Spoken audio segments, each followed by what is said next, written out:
Salam sejahtera Malaysia, terima kasih kerana menonton video-video dalam channel ini.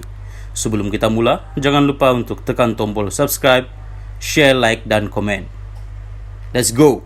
Salam sejahtera dan selamat malam. Berita seterusnya, Pesuruhjaya PAS Perak mohon maaf tuduh Anwar pro LGBT. Berita penuh, kes saman fitnah oleh Datuk Seri Anwar Ibrahim terhadap Razman Zakaria selesai apabila Pesuruhjaya PAS Perak itu membuat permohonan maaf secara terbuka kepada Perdana Menteri di Mahkamah Tinggi Taiping hari ini. Saman berkenaan berhubung ucapan Razman yang didakwa mengaitkan pengurusi Pakatan Harapan itu membawa agenda songsang lesbian, gay, biseksual dan transgender LGBT. Razman selaku defendant tunggal yang membacakan kenyataan permohonan maaf di hadapan Pesuruhjaya Kehakiman Norwina MD Nurdin berkata, ucapannya itu telah menyinggung perasaan dan menfitnah Anwar. Saya ingin menzahirkan bahawa ungkapan saya telah mencetuskan keburukan moral dan menjejaskan reputasi baik yang amat berhormat Anwar serta menyebabkan rasa malu, kerosakan dan kesusahan yang teruk dan tidak terukur. Saya mengambil kesempatan ini untuk menarik balik semua fitnah dan tuduhan yang dilemparkan kepada yang amat berhormat dan menyatakan kekesalan serta permohonan maaf saya yang tidak terhingga atas ungkapan tersebut. Saya berjanji tidak akan mengulangi ungkapan itu dalam apa jua bentuk, cara atau sebagainya pada masa hadapan, katanya. Mahkamah kemudian merekodkan penyelesaian yang dicapai oleh kedua-dua pihak. Anwar diwakili Peguam Datuk SN Nair, Jaden Pon Wei Kin dan Wong Guai Chin, manakala Peguam Datuk Henaran Singh mewakili Razman.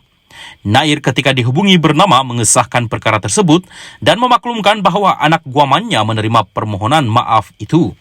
Anwar selaku plaintiff memfailkan saman itu pada Disember 5, 2022, mendakwa pada 6 November tahun lepas defendant telah memberikan ucapan tersebut semasa kempen pilihan raya umum ke-15 di Pasar Malam, Tebuk, Pancur.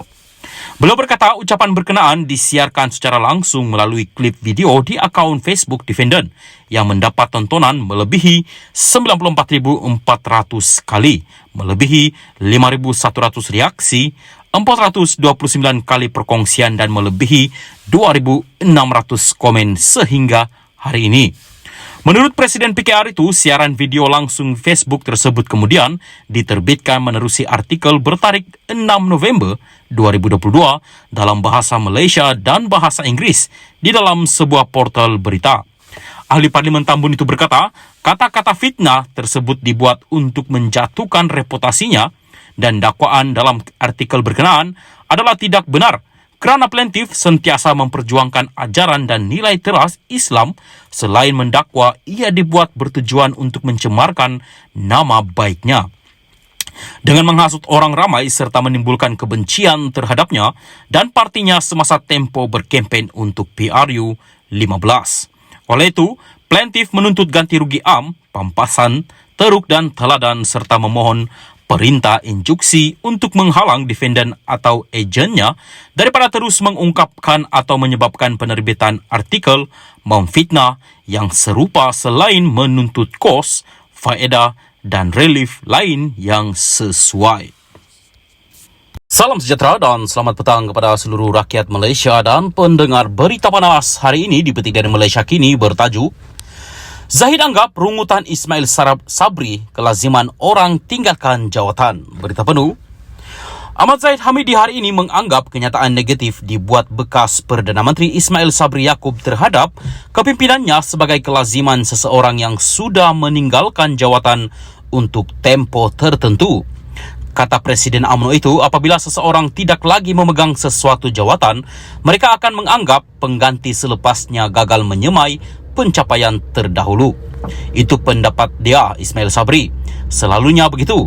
Apabila seseorang atau mana-mana tokoh yang meninggalkan jawatan berpuluh tahun atau 5 tahun, 9 tahun atau 22 bulan, 17 bulan atau lebih 14 bulan, malah mereka merasakan bahawa kepimpinan yang diterajui mereka adalah terbaik dan selepas itu semua tak baik, katanya seperti dipetik utusan online di Putrajaya hari ini.